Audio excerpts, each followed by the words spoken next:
Ari karena bener tongsok ngadaguan bener sabab mun ngadaguan bener kehirup mal bener-bener contoh duh sanes teh hoyong ngaos teh abdi teh kalakuana tuh teh acan bener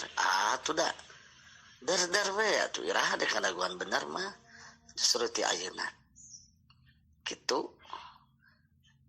jeung ari kana bener tongsok diengkekeun lahan kewe ibadah teh geus umur sekian contoh cek nu 30 tahun kewe ibadah mah umur 40 cek 40 kewe ibadah mah umur 50 wah geus mah bener leuheung mun dibere umur. Bahkan contoh dina kitab Ihya aya hiji jalmi keur nuju ibak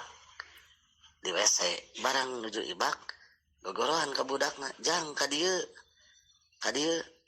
aya naon bapak ieu pangmikeunkeun baju kasih anu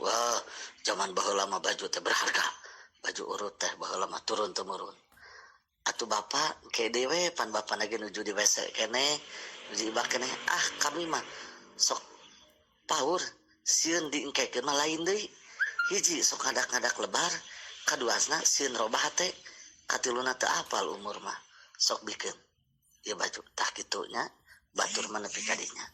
Jadi sekali deui kana bener tongsok ngadaguan bener engke hirup mun ngadaguan bener hayang bener mal bener-bener jeung tongsok diengkekeun wallahu a'lam.